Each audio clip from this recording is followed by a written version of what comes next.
बिस्मिल्लाहिर्रहमानिर्रहीम। अस्सलाम वालेकुम नाज़रीन इकराम, कैसे हैं आप? मैं मुनीर अहमद मलिक हूँ और आप देख रहे हैं मेरा यूट्यूब चैनल। नाज़रीन इकराम, मैंने पिछले व्लॉग में बताया जैसा कि कल इमरान खान ने कुछ हज़र सर्विस जनरल्स का जो है जिक्र किया और कहा कि अगर मुझे कुछ होता है तो या मुझे कत्ल किया जाता है तो ये लोग जो है ये मेरे कत्ल के जिम्मेदार होंगे। जिसके जवाब में पीपल्स पार्टी और नून लीग ने हज़र सर्विस जनरल का नाम लेकर बयान जारी किए कि बस बहुत हो गया, अब हम इमरान खान को ऐसा नहीं करने देंगे, ऐसा करने की इजाज़त नहीं देंगे। हालांकि यही लोग थे जिन्होंने जनरल बाजवा के खिलाफ मतलब नून लीग ने नवाज शरीफ ने गुजरांवाला जलसे में कहा कि जी ये जनरल बाजवा जो है इसने रिजीम चेंज किया, इसको हिसाब देना पड़ेगा, ये होगा, हम ये करेंगे वो करेंगे। इसके अलावा जो है जनरल रहील के खिलाफ जो है जरदारी साहब ने कहा था कि हम इनकी ईंट से ईंट बजा देंगे। इस तरह की और भी बहुत सी बातें हैं। और जनरल फैज़ हमीद के बारे में जरदारी साहब ने कहा कि हमने इनको खुडे लाइन लगवा दी है। तो इस तरह के बयान मतलब इनको अपने बयान भूल गए हैं। अब ये वही लोग हैं जो अब जो है अब इस इदारे के हक में खड़े हुए हैं। पहले जो है उसके खिलाफ थे जब इमरान खान की हुकूमत थी। इसके अलावा मोहसिन नकवी का बयान, शहबाज शरीफ ने भी रात बयान किया कि इमरान खान को फौज के खिलाफ जो है शवायद के बगैर इल्जाम की इजाज़त नहीं दी जाएगी वगैरह वगैरह उन्होंने कहा। अब इनके दरमियान बड़ा सख्त मुकाबला शुरू हो चुका है। पीडीएम की जितनी भी जमातें आपस में मुकाबला, अब वो मुकाबला किस चीज़ का हुआ है? चापलूसी का, कि कौन जो है ज़्यादा वो करता है, बूट चाटता है। तो अब ये उनके दरमियान काफ़ी सख्त मुकाबला शुरू हो चुका है। अब ये खुशामद में हर हद पार कर रहे हैं। उनको अपनी कही हुई बातें जो है भूल गई हैं। इमरान खान ने जो है इनके साथ का बयान भी चलवाए अपनी तकरीर के दौरान। इमरान खान ने डायरेक्ट नाम नहीं लिया कि कौन सा जनरल है। उन्होंने जिस तरह वो डर्टी हेरी कहते हैं या और भी एक दो वो टर्म्स इस्तेमाल करते हैं। तो अब ये जो पीडीएम के हैं ये उनकी वकालत में जो सामने आए हैं और इन्होंने डायरेक्ट उनका नाम लिया है। तो मेजर जनरल फैसल नसीर का नाम लेकर इन्होंने कहा जी ये उनको ऐसा नहीं करने देंगे, वैसा नहीं करने देंगे। मतलब ये ऐसे उनकी वकालत में वही बात हो गई ना, शाह से ज़्यादा शाह के वफादार ये बनने लगे हैं। लेकिन दूसरी तरफ इन्होंने उस मेजर जनरल का नुकसान भी किया है उनका नाम लेकर, जिस तरह उनको ये कर रहे हैं। तो ये वही बात हो गई ना कि वो कहते हैं ना कि कम अक्ल दोस्त से अक्लमंद दुश्मन बेहतर होता है। तो ये भी वही जो है कम अक्ल दोस्त ही हैं उनके जो इस तरह कर रहे हैं। अब कराची इलेक्शंस की बात कर लें। कराची इलेक्शंस में जो है 12 सीट्स कराची की थी जिस पर जो है अब कराची का जो मेयर है वो डिसाइड होना है। तो वो 12 सीट्स का जो है कल इलेक्शन हुआ। ओवरऑल वो तकरीबन 93 अजला में जो है वहाँ पे इलेक्शन हुए, जिनमें से जो है 93 सीटें थी गालबन। तो कुछ इजलास है इसमें यह है कि जो 12 सीटें कराची की थी उसमें से 7 सीटों पर पीपीपी को जो है बरतरी हासिल हो चुकी है। अब यह है कि जमात इस्लामी और पीटीआई का अगर इत्तेहाद नहीं बनता तो फिर मेयर जो है पाकिस्तान पीपल्स पार्टी का आएगा और उनको 7 सीटों पर बरतरी हासिल हो चुकी है कराची के अंदर। बाकी भी उनको जो है जो ओवरऑल वहाँ पे बल्दियाती इलेक्शन हुए हैं 93 में से 67 सीटों पर जो है पीपीपी जीती है। इसके अलावा जमात इस्लामी को 9 सीट्स मिली हैं, पीटीआई को 4 मिली हैं और जीडीए और पीएमएलएन को 1-1 सीट मिली है। तो इस तरह यह है कि जो पीपल्स पार्टी ने कल बयान जारी किए, वैसे भी उनके लिए जो है इस वक्त जो नामालूम ताकतें हैं वो हरकत में आ चुकी हैं और काफ़ी जो है बंदे तोड़ तोड़ के पीपीपी में शामिल किए जा रहे हैं। तो रात उनको जो है इतनी सीट्स देकर भी उनको इसका अजाला कर दिया गया है, उनको इनाम दे दिया गया है। अब आ जाते हैं एस्टैब्लिशमेंट के रोल की तरफ। तो एस्टैब्लिशमेंट कहती है कि हम न्यूट्रल हैं, हम किस तरफ नहीं जा रहे। लेकिन मौलाना सिराजुल हक साहब जो कि मुज़ाकरात के हवाले से सबसे बड़े स्टेक होल्डर हैं, उन्होंने मुज़ाकरात में बड़ा अहम किरदार अदा किया जो दोनों जमातों के दरमियान मतलब पीडीएम और अपोजिशन के दरमियान हुए। तो मुज़ाकरात के अमल में उनका बड़ा अहम किरदार था। कुछ लोग कहते हैं कि एस्टैब्लिशमेंट न्यूट्रल है, आइन और कानून के मुताबिक चल रही है। लेकिन राज सिराजुल हक साहब ने जो है एक बयान में कहा है कि एस्टैब्लिशमेंट जो है वो न्यूट्रल नहीं है, बल्कि शहबाज शरीफ और मौजूदा हुकूमत जो कि गवर्नमेंट पीडीएम की है उसके पीछे खड़ी है और उनको जो है जो भी है उसकी मदद कर रही है।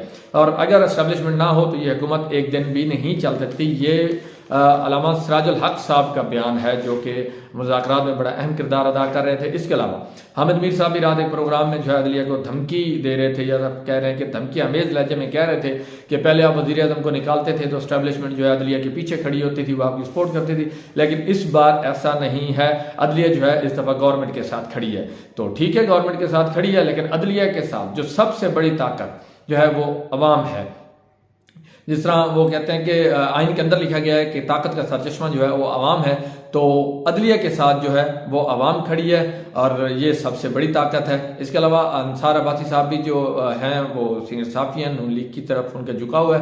उन्होंने भी रात जो है पीडीएम के हवाले से एक बयान जारी किया। उनका पीडीएम जो है वो एस्टैब्लिशमेंट को डरा रही है और कह रही है कि अगर इलेक्शन हो गया तो इमरान खान जो है जीत जाएगा। जैसे मैं पिछले व्लॉग्स में कहता हूँ कि वो गब्बर फिल्म जो इंडियन है जिसमें वो कहते हैं कि बच्चों को डराने के लिए कहते थे कि सो जाओ वरना गब्बर आ जाएगा, और भी इस तरह के बहुत से उसके जो है। तो अब जो पीडीएम है वो भी एस्टेब्लिशमेंट को इस तरह डरा रही है कि इलेक्शन होगा तो इमरान खान जीत जाएगा, और इमरान खान अगर आ गया तो फौज के अंदर जो अहम तैनातियां हुई थी तो वो इनको डी नोटिफाई कर देगा, जिस तरह जनरल बाजवा के बारे में कहा गया कि जनरल बाजवा को हटाने लगे थे इमरान खान साहब। लेकिन बाद अजान इमरान खान से जब सवाल किया गया तो इमरान खान ने कहा कि मैं जनरल बाजवा को कभी भी नहीं हटाना चाहता था, मैं ऐसा क्यों करता, क्योंकि अगर इस तरह करता तो फौज के जो जवान है उनका जो मोरल है वो डाउन होता।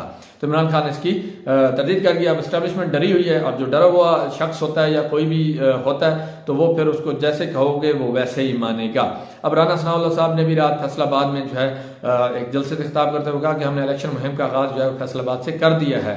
साकिब निसार के बारे में उन्होंने कहा जी वो टिकट बेच रहे हैं। तारड़ साहब जो है तारड़ साहब उन्होंने कहा कि 30 जुलाई से पहले असम्बलियां तहलील नहीं हो सकती, मतलब इलेक्शन का सवाल ही पैदा नहीं होता, सुप्रीम कोर्ट जो मर्जी करती रहे, जो मर्जी हुक्म देती रहे।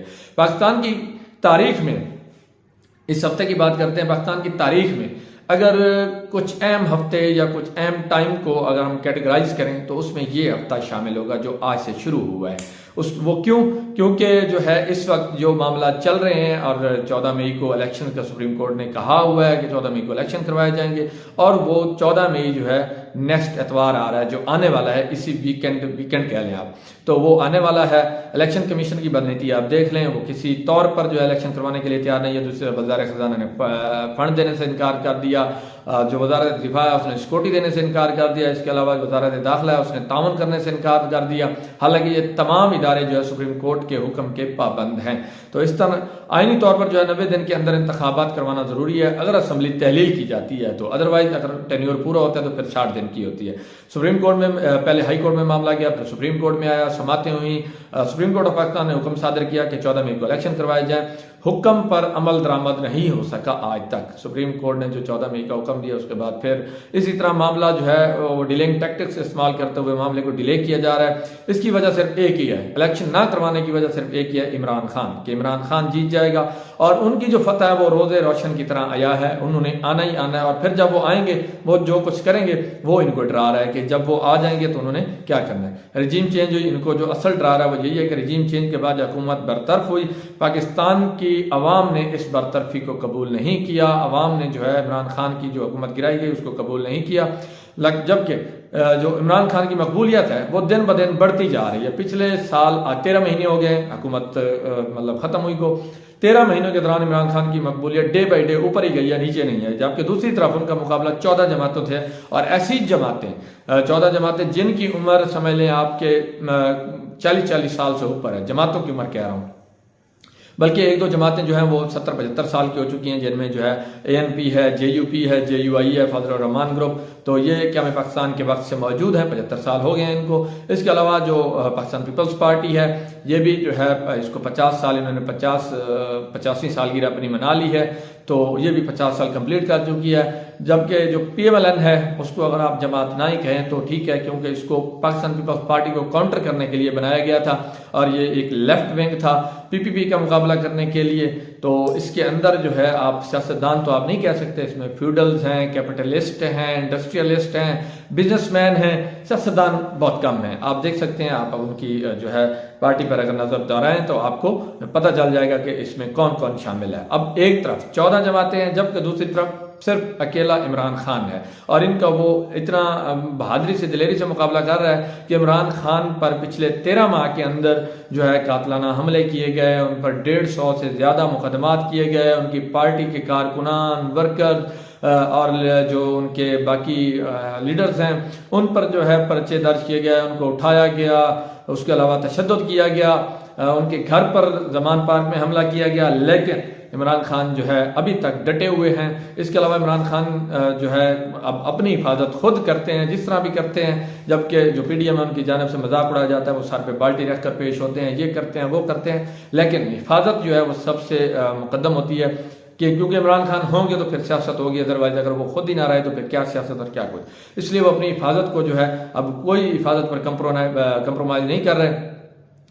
दूसरी तरफ सुप्रीम कोर्ट का आज मुतवक्को फैसला जो कि जुमे वाले दिन महफूज कर लिया गया था वो आज आएगा, क्योंकि कल जो है सुप्रीम कोर्ट ऑफ पाकिस्तान के चीफ जस्टिस ऑफ पाकिस्तान ने उमर अता बंदयाल साहब ने कल एक तकरीर के दौरान खिताब करते हुए कहा कि हमारा जो फैसला है वो आइन के मुताबिक होगा, और आइन के मुताबिक वही है जो फैसला पहले दे चुके हैं 14 मई को, वो इस पर अमल दरामद करवाएंगे। अब ये है कि अब हो सकता है तौहीन अदालत की कार्रवाइयाँ, कंटेम्प्ट ऑफ कोर्ट की प्रोसीडिंग जो है वह शुरू हो जाए। सुप्रीम कोर्ट का मुतवक्को फैसला वो यही है कि इलेक्शन होंगे, लेकिन सवाल यह है कि क्या ये जो चार बड़े मौलाना फजल रहमान साहब हो गया, नवाज शरीफ, शहबाज शरीफ और आसिफ जरदारी, ये इस फैसले को मानेंगे, एस्टेब्लिशमेंट मानेगी।